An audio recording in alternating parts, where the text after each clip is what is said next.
सत्संग कर लो। नारद जी ने कहा माता आपको तो पता है ना मैं श्रापित हूं, मुझे श्राप लगा हुआ है कि मैं ज्यादा देर किसी स्थान पर रुक नहीं सकता। तो फिर नारद जी गुरुवर आने का कारण बता दीजिए। नहीं नहीं मेरे को ना बाबा से कुछ काम था। आज बड़ा भोला सा स्वरूप देखकर क्या कह रहे हैं, मुझे ना बाबा से कुछ काम था। बाबा आएंगे तो आप मुझे फोन कर देना, मैं तत्काल दोबारा आ जाऊंगा। बाबा आएंगे तो मुझे सूचना भेजना, फोन करना मतलब ऋषियों के हाथ संदेशा भेजना, मुझे उनसे बहुत ही जरूरी वाला काम है।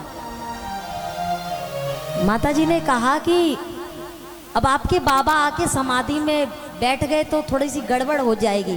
पता लगे मैंने किसी को बुलाने आपको भेजा और आपके बाबा समाधि में बैठे तो पता नहीं कितने वर्षों की तपस्या लगी। आप मुझे बता दो। नारद जी ने कहा नहीं नहीं माता मुझे आपसे नहीं, बाबा से ही कुछ काम है, मुझे व्यक्तिगत काम है। अच्छा व्यक्तिगत समझते हैं आप, पर्सनल। माता ने कहा कि नारद जी आपके बाबा और मेरे बीच में कभी भी कुछ व्यक्तिगत रहा ही नहीं है, आप मुझे बता दो। नारद जी ने कहा कि माता बाबा आपसे कुछ बात छुपाते तो होंगे।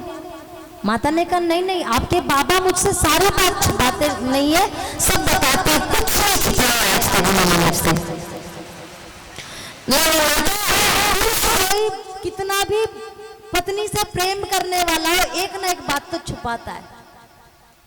माता ने कहा नहीं नहीं आपके बाबा, मैंने कहा ना नारद जी कुछ नहीं छिपाते। नारद जी ने कहा कि मैं मान नहीं सकता, बाबा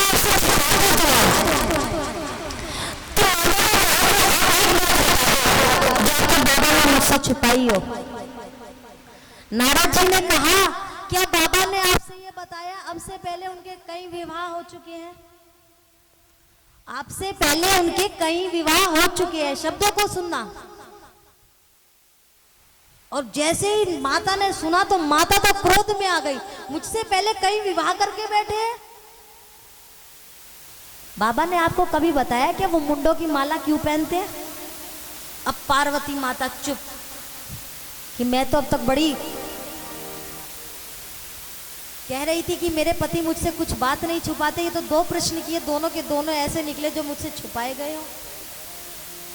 तो नारद जी चले और नारद जी फटाफट अपनी वीणा उठाई और भागे भागे जा रहे हैं। रास्ते में भोले बाबा मिल गए, माता जी याद कर रही हैं, जल्दी बुलाओ।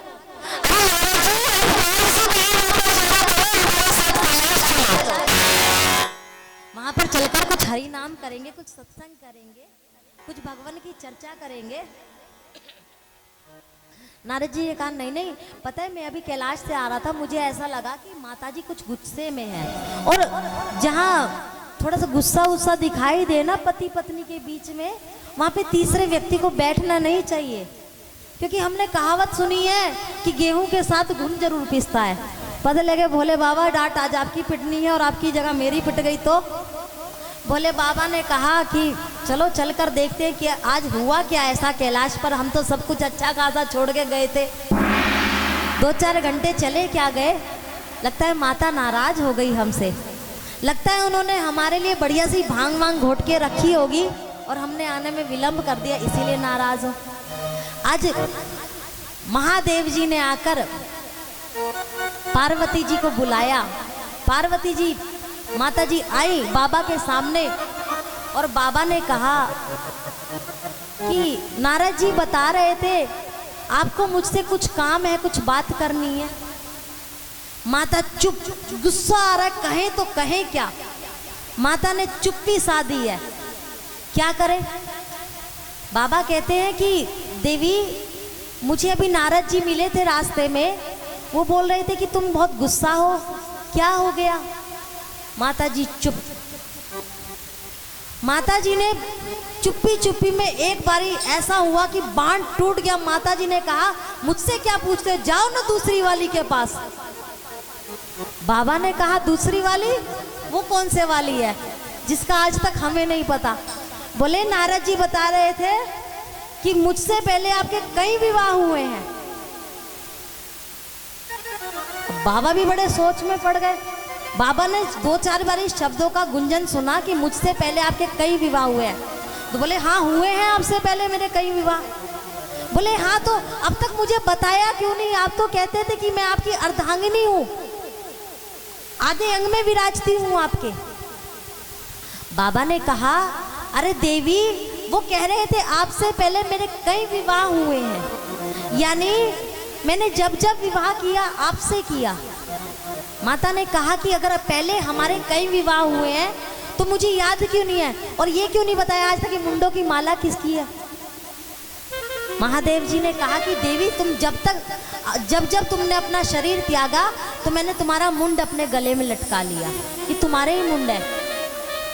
पार्वती माता जी ने कहा कि ऐसी क्या बात है कि हम हर बार ही मरे, हमने हर बार ही शरीर छोड़ा, आपने क्यों नहीं शरीर छोड़ा? बाबा ने बड़े भोलेपन में, नाम है भोले, बड़े भोलेपन में कह दिया क्योंकि हमने अमर कथा सुन रखी है, हमने अमृत पान कर रखा है, तो वो कथा मुझे भी सुननी है। पार्वती माता ने हट पकड़ ली और यहाँ पर महादेव जी कह रहे हैं कि नहीं नहीं देवी, आपके बस की ये कथा सुननी नहीं है। मैं जब जब आपको कथा सुनाने बैठता हूँ आप सो जाती हो, आपका मन इधर उधर चला जाता है, आप अपना मन नहीं बांध के रखती हो। माता ने सोचा ऐसी कोई अमर कथा है अगर जिसको सुन के अमर हो जाते तो मैं तो पक्का नहीं सोऊंगी।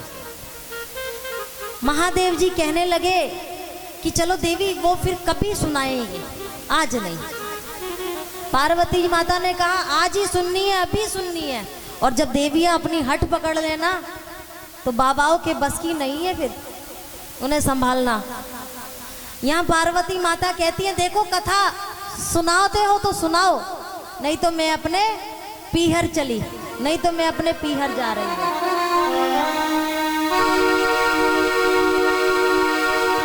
मेरे बस की नहीं है। बोला बम बोला बम बोला बम बोला बम बोला बम बोला बम बोला बम बोला बम बोला बम बोला बम बोला बोला भोला भंग तिहारी, मैं तो घोटते घोटते हारी। अरे भोला भंग तिहारी, मैं तो घोटते घोटते हारी। हमसे ना घोटी जाए, तेरी एक दिन की होए तो घोटू, रोज न घोटी जाए। भोला भंग तिहारी, मैं तो घोटते घोटते हारी।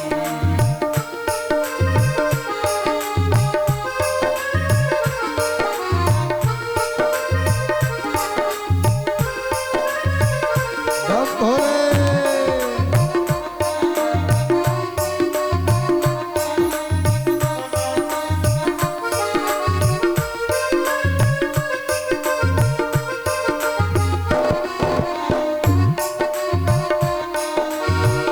जिस दिन से मैं जाके आई भाग हमारे फूटे, जिस दिन से मैं जाके आई भाग हमारे फूटे। राम करे ऐसा हो जाए ये सिलबट्टा टूटे, अज टूटे अज टूटे। ये रोज रोज की रगड़ झगड़ हमसे तो सही न जाए, तेरी एक दिन की होए तो घोटू, रोज न घोटी जाए। भोला भंग तिहारी, मैं तो रोज घोटत हारी। मुझे रोज न घोटी जाए, तेरी एक दिन की होए तो घोटू, रोज न घोटी जाए।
मांग तिहारी।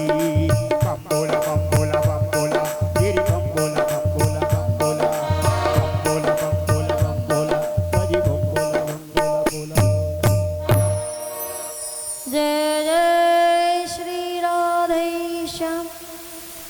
महादेव जी बाबा हमारे पार्वती माता को कथा सुनाने के लिए तैयार हुए और कहा कि ये कथा यहाँ कैलाश पर नहीं सुनाई जाएगी, थोड़ा नीचे चलते हैं, अमरनाथ की गुफा में कथा सुनाई जाएगी।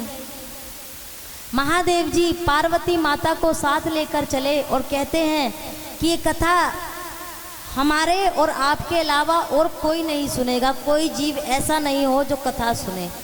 इसीलिए बाबा ने रास्ते में अपने नागों का, बिच्छुओं का, बैल का, गंगा जी का, चंद्रमा का, सबका त्याग किया।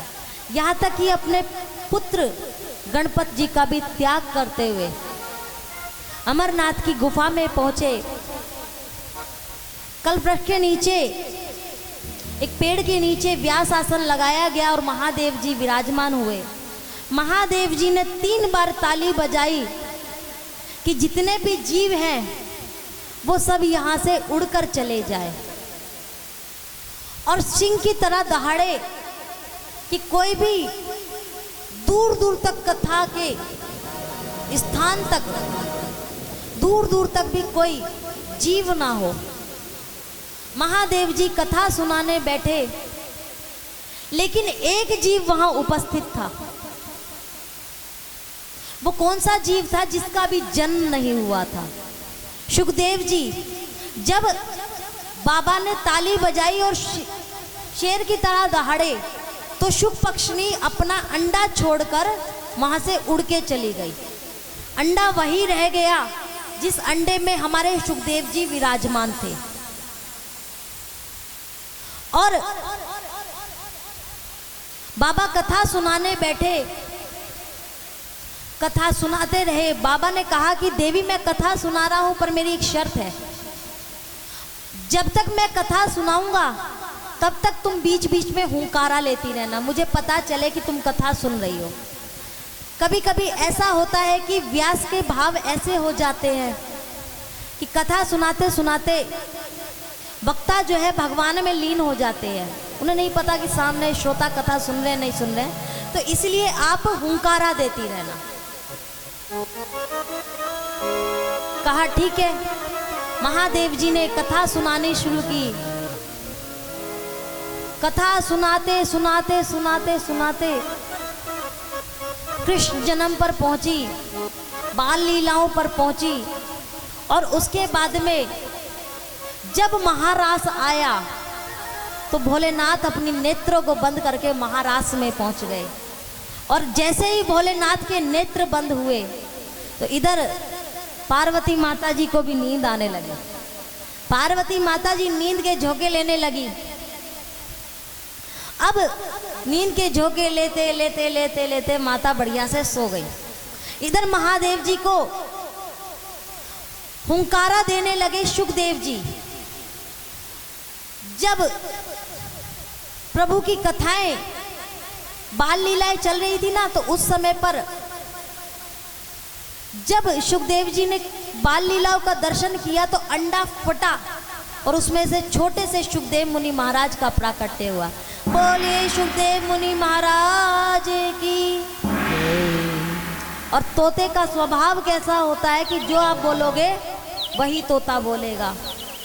तोते ने हुंकारा सुना और ठीक वैसे ही हुंकारा देना प्रारंभ किया जैसा माता पार्वती दे रही थी।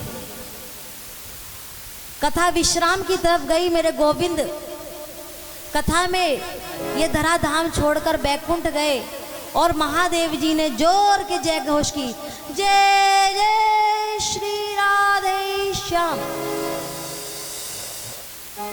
जय घोष सुनते ही माता की नींद टूटी और माता ने कहा, प्रभु कथा पूरी हो गई क्या? बाबा ने कहा, देवी आप सो गई थी क्या? माता ने कहा, मैं सो गई थी। तो हुंकारा कौन दे रहा था? जैसे ही भोले बाबा ने अपने नेत्र चारों तरफ घुमाए तो एक पेड़ पे छोटे से सुखदेव मुनि महाराज का दर्शन हुआ। बाबा ने तभी त्रिशूल उठाया और सुखदेव को मारने के लिए दौड़े। सुखदेव उड़े और उड़ते उड़ते सभी लोगों का भ्रमण करने लगे। उड़ते उड़ते वो बद्रिक आश्रम पे पहुंचे, जहाँ वेद व्यास जी की पत्नी जमाई ले रही थी और उनके मुख से उनके गर्भ में प्रवेश कर गए। बोले बाबा, व्यास जी के कुटिया के पास पहुंचे और बोले कि आपने किसी शुक बालक को आते देखा क्या? व्यास जी ने कहा नहीं, मैंने तो नहीं देखा, क्योंकि वो एक पल का भी आप 100वां हिस्सा मान लो, जिसमें आप कह सकते हैं कि इतनी वायु का भी 100वां हिस्सा मान लो, जितनी तेजी से सुखदेव मुनि महाराज आए और गर्भ में प्रवेश कर गए व्यास जी की पत्नी के। ये तो वास्तव में वेद व्यास जी ने भी नहीं देखा था। लेकिन बाबा, आप उस शुक बालक को इतने क्रोध में ढूंढ क्यों रहे हो? और आपने आज मेरे पे बड़ी कृपा कर दी। मैं बहुत दिन से सोच रहा था कि कैलाश जाकर आपसे मिलके आऊं। आप स्वयं मुझे दर्शन देने आ गए। आप बड़े दयालु हो बाबा, लेकिन आप उसे ढूंढ क्यों रहे हो? भोलेनाथ ने कहा वो शुक बालक चोरी करके आया है, उसने मेरे घर चोरी की है। व्यास जी हंसे, मुस्कुराए, बोले बोले बाबा, आपके घर में चुराने को है क्या? बोले उसने मेरी अमर कथा चुरा ली, आज मैं उसके प्राणों का हरण कर दूंगा। व्यास जी ने कहा भोलेनाथ, आप अपने नाम की तरह भोले हैं। जब उसने अमर कथा सुन ली तो आप उसे मार कैसे सकते हैं? वो तो अमर हो गया। इस प्रकार भोले बाबा ने कहा कि 9 महीने में तो शुक वापस बाहर आएगा गर्भ में से। मैं 9 महीने की तपस्या करता हूँ, संकल्प करता हूँ कि मैं तपस्या करूंगा, और जब तू गर्भ से बाहर आ जाएगा ना, तब मैं तेरे प्राणों को लूंगा। जब इस प्रकार की बात बताई, तब महादेव जी ने ऐसा संकल्प लिया। उधर दूसरी तरफ सुखदेव मुनि महाराज ने ले लिया संकल्प। बोले नाथ, आप बड़े भोले हैं। भोलेपन में आपने बड़ी कम समय की समाधि लगाई। मैं पूरे 12 वर्ष की समाधि लगाऊंगा और 12 वर्ष तक मैं माँ के गर्भ से आऊंगा नहीं। यहाँ सूत जी महाराज से शौनक जी महाराज ने एक प्रश्न किया कि अमर कथा तो सुनी थी, चुराई कैसे थी? मुझे ये समझ नहीं आया। सुखदेव जी पे नाम लगाया जा रहा है आपके पूज्य गुरुदेव पे कि उन्होंने अमर कथा चुरा ली, लेकिन उन्होंने तो अमर कथा सुनी है। सूत जी महाराज कहते हैं शौनकादि को, अगर व्यास जी के पीछे से बैठकर कथा सुनी जाए तो कथा चुराई जाती है। व्यास जी के स्थान से उच्च स्थान पे बैठकर कथा सुनी जाए तो कथा चुराई जाती है। व्यास के सम्मुख बैठकर, सामने बैठकर कथा सुनी जाए तो वो अमृत रूपी कहलाती है। इधर 9 महीने पूरे हुए, भोलेनाथ आए और व्यास जी से कहा कि लाओ बालक को लेकर आओ। व्यास जी ने कहा कि बालक तो बहुत बड़ी बात है, अभी